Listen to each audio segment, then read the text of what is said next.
Hi there, this is Alan with AtTheFaire.com, and I'm coming to you once again live and direct from Festival Park, just across from Sleepy Hollow Sports Park on the east side of Des Moines. The Iowa State Fair is winding to a halt today. It is Sunday, August the 20th, my birthday, send presents. And I have finally gotten to get back to the site. It's been about 5 days since I was out here. We were last out on the 15th doing some recording for the TV commercial, the second TV commercial, which will hopefully start airing any day now. So be looking for that. And in the last couple of days, they have continued work in spite of the rain. Behind me you can see what is, I believe, known as Merrick Castle, which has been completely bricked in on the front now. They've got all the brickwork panels up.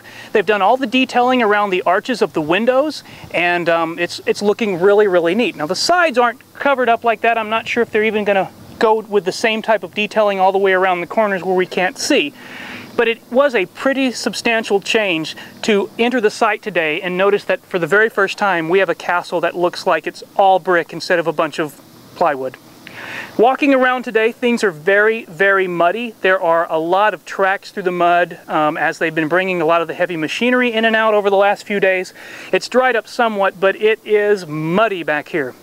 That doesn't seem to have slowed down most folks. As I toured the site today, Main Street has initial paint on all of the buildings now. They still got some spots they're working on, and they've started putting the roofs on Main Street, and a lot of other buildings have gotten more walls. Particularly the off with your bread bowl stand now looks rather bizarre. It's going to have a functional guillotine that's going to be up there, and I think that's what they're going to use for cutting open the bread bowls. It's not my idea. I don't make the news, I just report it. A couple of other shops continue to be worked on. Lords of Leather now actually appears to be two shops. It has two separate end roof areas all connected together, so that's looking rather interesting. And at the far end we can see more work on a pavilion which I think is going to be the Somerset Winery Pavilion. So down towards the castle side of the banquet hall, we're going to have the Miller-sponsored tavern with the beer. And on the other end of the banquet hall, we're going to have the Somerset Winery just past the Guild Hall, which will have Iowa wines.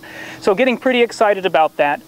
When I walked around today, I also got to take a look at some of the shops that have literally just popped up in the last week or so, including the Dragon Mine, which I guess 2 weeks ago we kind of saw the ground clearing for it.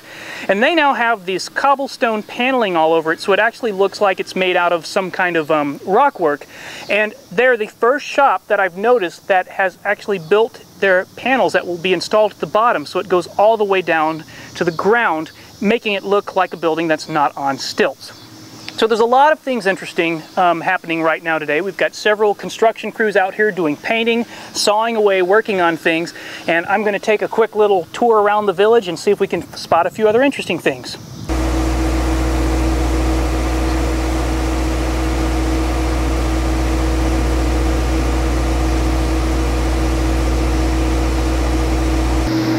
And you can see the front gates at Main Street are going up finally. The tower is on both ends, so it looks like they've been busy. Don't know if they're going to put that one up there or not. Maybe it's just going to be a wooden teepee. So the entrance experience here is going to look pretty darn cool when people walk in and see all these tall buildings next to them after going under an opening gate with three 32-foot towers.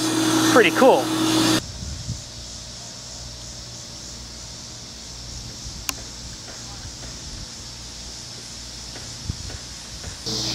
Yeah, definitely compensating for something. All right, well, with me right now is Mr. Al Cook, and you are with the architectural firm that's been doing this. Who are you guys? Yes, FEH Associates. Okay, so we've talked to a guy named Denny, who up until this point I thought was the only person doing all of this work, but it turns out there's actually more than Denny behind the scenes. Yes. And as you were telling me earlier, you're the true talent. Is that right? Denny watches these, right? Yeah, of course he does. Yeah. Okay. So you were out here today giving, well, just sitting in on some of the meetings that were going on, and I caught up with you out here on the site, and you've actually explained what a lot of these buildings are. And you were the first person that has been here that I could ask about this really weird shaped building that we've been calling the ship building. So can you tell us a little bit about how this is going to work? Okay, it is gonna resemble a ship. That's the bow. I notice it's got a little tilt forward. A little tilt forward. What they're going to do is take the 2x12s and attach to the sides of these beams, so then they can cut a curve into them. So when they sight it, you're going to have the curve of the ship, and then down the front it's going to come to a point. Okay, so it's not going to be boxy. This will actually be curved out somewhat, yes. And the paneling, and then it'll go to the front and lean forward. All yes. right, so now we've got the front of a boat parked here in the lane. How do you get into a boat? There's no doors. You're going to enter from the rear of the building. Okay. And then on either side there's going to be serving windows. Okay, so the serving windows are on the side. Yes. Okay, so then that's why we've got the gap for people to come up. This is yes. part of that buffer space between. So now that explains why this was set here and not wedged right up against the next building. Yeah. Okay, now I've seen ship buildings at other festivals. I've seen shops that just had the start of a ship coming out the top. I've seen a lot of them that were turned sideways. Why was this one designed to look like it had just come to shore right here in the middle? Why is it facing that way? We saw photos of the other fairs and everything, and you know, some of them had just a bow of a boat coming out the top of the shop. We decided we wanted to be a little unique and do it right. Gonna build a whole boat. Well, I guess yeah. half a boat, I guess. Half a boat, yeah. Okay, interesting. And I'm just gonna go out on a limb, but speculate this is probably gonna be a fish and chip shop or something. I'm not sure. I think it's general food, everything. Okay, well, I'm sure there's a tie in there somewhere. Oh, somewhere. All right, and what have been some of the challenges you guys have faced designing buildings for a project like this, as opposed to your normal tasks? Well, Denny's done most of the design, so I can, you know, lay most of that off on him, but I mean, we had to come up with something that looks authentic and scale. I mean, it needs to look bigger than it truly is, so create a sense of scale and a sense of a village and the whole 9 yards that way. And what do you use for references when somebody says, I want a building that looks like a boat? This, Pirates of the Caribbean came out the week before I drew this, so. Excellent.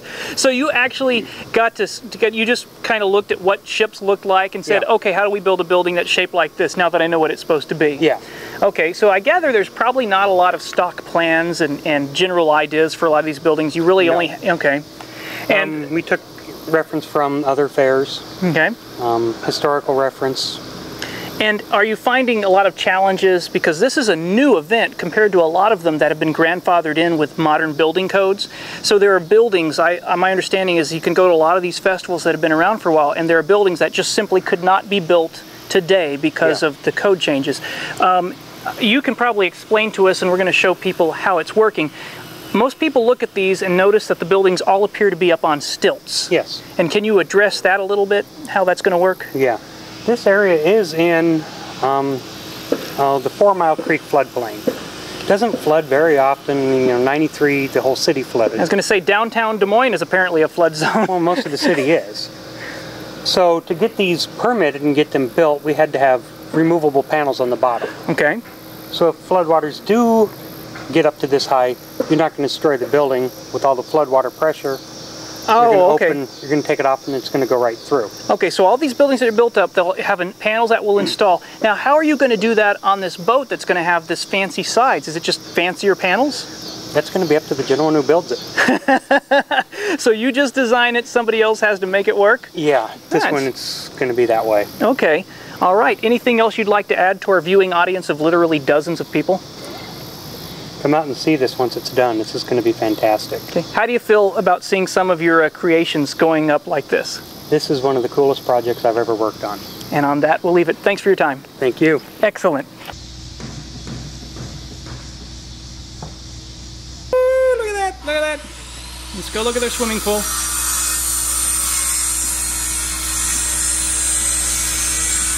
Ah yes, 5 more seconds of fame.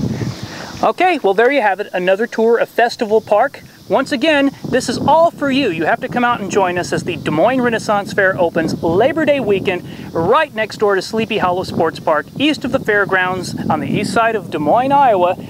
Labor Day weekend, the weekend after Labor Day, and the weekend after the weekend of Labor Day. Remember, there's going to be 3 different themes. The opening weekend is Pirates, and then there's those other 2 weekends. So come out and see us. Until next time, this is Alan with AtTheFair.com, and now I'm going to go see if they left the castle unlocked. This is the turkey leg song. This is the turkey leg song. I want a turkey leg before they're all gone. Oh, this is the turkey leg song. Okay, let's do the second verse. Same as the first.